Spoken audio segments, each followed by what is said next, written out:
But let's get into the player ratings, shall we? Starting with one of the best players of the night, Ousmane Dembélé.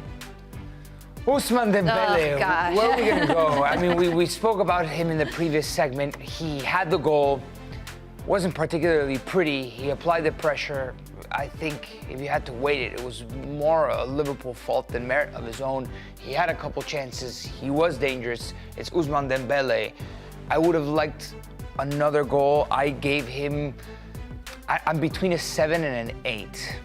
Okay, He does end up. I don't know. I'm trying to. He does. Let's put you on the spot. You're going to go with. He does. I think I'm gonna go with 7 because he did end up scoring the goal that pushed this to penalties, and he scored his penalties. So I would have liked a little bit more for an 8. I understand that. I'm going with an 8 though, because Dembélé was scrappy in front of goal and he did get it done. I mean, a goal is a goal, Nico, at the end of the day, and he did advance PSG over 2 legs as well. He helped complete it. I'm going with a 9.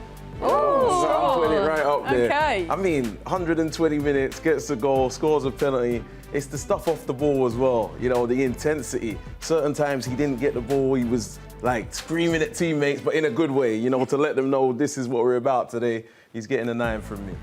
Okay, let's move on to Mo Salah. Quite a surprise here. L'Équipe gave him a 4. What did you give him? Surprise for good or surprise for bad? Well, 4's quite low, bearing in mind we're talking about, you know, Mo Salah. I would probably also give him a 4. Okay. Yeah, but we walked into the second leg talking about this guy as the front runner for the Ballon d'Or, and he doesn't show up or he doesn't impact the game, influence the result, right? Because you could have a couple opportunities. Your zone of influence could be near the box. Much better. He was much better than in the first leg. I think I gave him a 3 after the first leg. That was horrible. I compared him a lot to the first leg, and he improved, so I'm going with a 5. He did make his penalty. I don't know. I'm trying to, the bell curve is higher there. I'm going with 5. You know, as you said, he made a penalty, so he gets a little something, but didn't turn up when they needed him most. You know, 5 I'm going with. Yes, you can have historic numbers in the Premier League. You can have a historic season in the Prem, but to be the difference maker from Premier League legend to all-timer winning a Ballon d'Or, it's fine margins, and yesterday he wasn't able to get over the line. Do you think, bearing in mind we've just seen that stat there, that graphic saying, you know, 0 shots, no goals, in a game where it really mattered most, in terms of his Ballon d'Or credentials, do you think he's now out of the race? Is he out of the race? I don't know if he's completely out of the race. It definitely takes a hit. You know, that was a game that you need to see him. His numbers have been incredible, so I wouldn't want to throw everything out, you know. But that's where you really want to see him. He's had an off night, a couple off nights on the wrong nights there for Liverpool, for sure. But that's where you need to be winning the Ballon d'Or, you would think. Right. You know, you need to win these major tournaments, you need to win the Champions League, and he didn't perform. Nothing is said and done in March for a Ballon d'Or race that goes through to January, right? There's still a lot of tournaments to be played. There's a lot of football to be played. I mean, there's an AFCON, right, that he's playing in. And the Premier League? And the Premier League. And they're going to win the Premier League, and he's going to have a historic season. That goes without a doubt. But you got to evaluate who wins the Champions League, because if Bayern wins, then we're talking about a possibility of a Harry Kane. If Barcelona wins, we're talking about front runners in Rafinha, and also you would have to consider Lamine Yamal in that conversation. If Real Madrid, then suddenly Kylian Mbappe is the front runner, right? The Champions League carries the most weight, I would say, amongst all the tournaments. It's where the heavyweights go. And also... blow for blow. Okay, how about Vitinha? How impressive was he in midfield?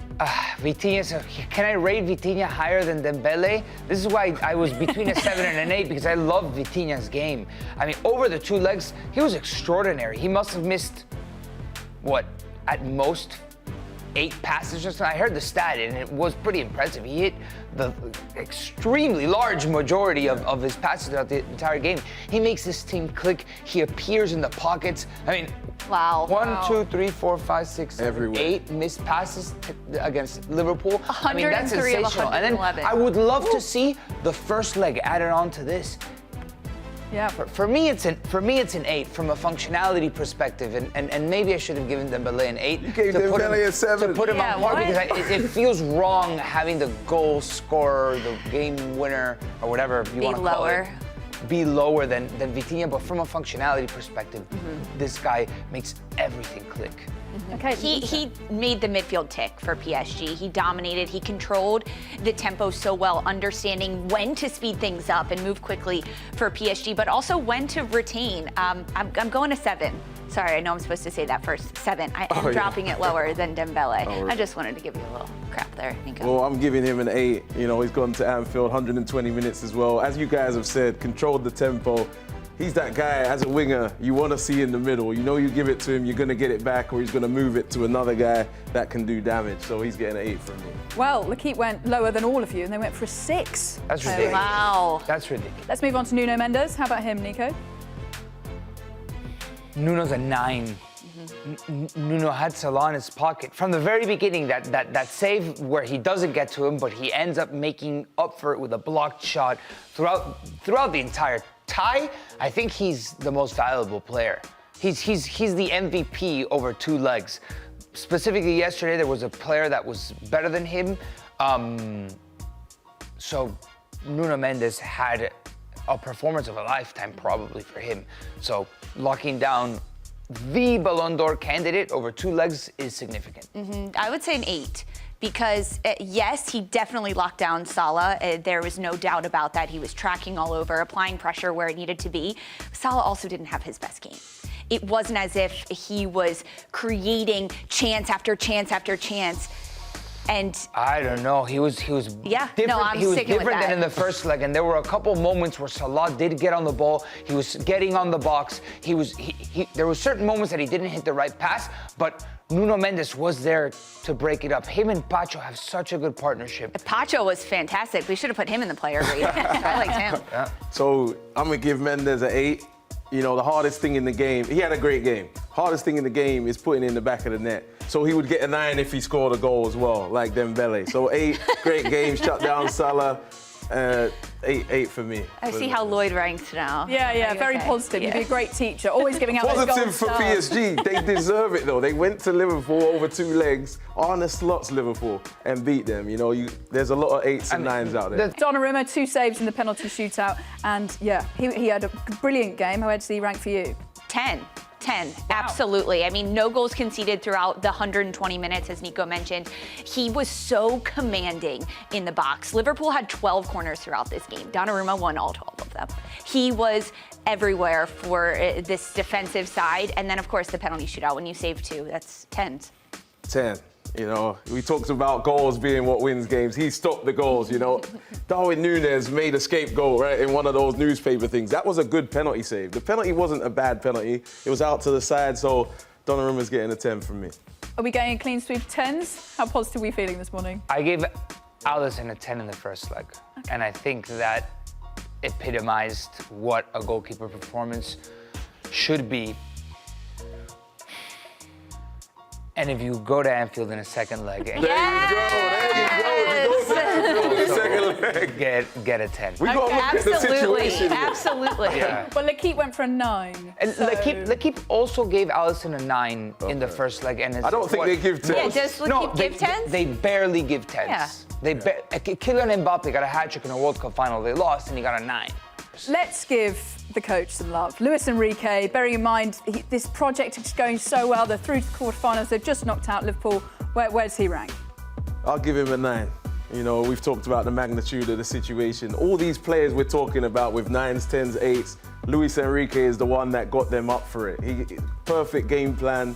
It's all about getting your players in the mindset to go and win a game, and that's what he did. 9 for me. 8 for Luis Enrique for me. He did such a good job of getting this team on the same game plan, and I had a hard time looking outside of just this match, looking across the 2 legs and having to go from losing at home and to come back from behind and push this to 120 minutes, push this to penalties. It comes down to how the manager controlled the game, the substitutes that were played in. 8. I agree, 8. He faced adversity like he had never seen in the entire season before, and they managed. With his substitutions here and there, he tweaked. They knew how to suffer, and the cherry on top is Desiree Doué hitting the winning penalty kick, one of his substituted players. You could also notice just before they did the penalties, he had all the players in a huddle. You know, there was a real sense of togetherness, and you looked over to Liverpool, and they were a bit more dispersed, and I think that kind of feeds into it as well. Let's talk about Liverpool then. Arne said it was the best game he's ever been involved in. Oh, yeah. What about him? Where do you rank him for this one? Oh, gosh. I will give him a 7.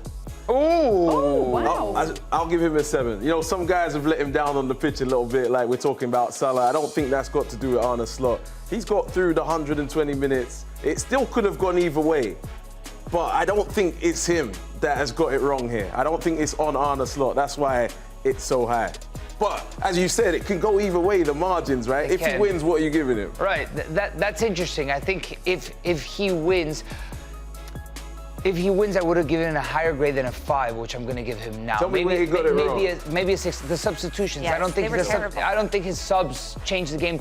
At best, Jarrell Kwanzaa came in, and that was an obligated change because Trent Alexander-Arnold was injured, or was that before? Regardless, whenever Kwanzaa came in, he actually did really well. But I'm looking at Curtis Jones, didn't look good. Cody Hakpo didn't look good.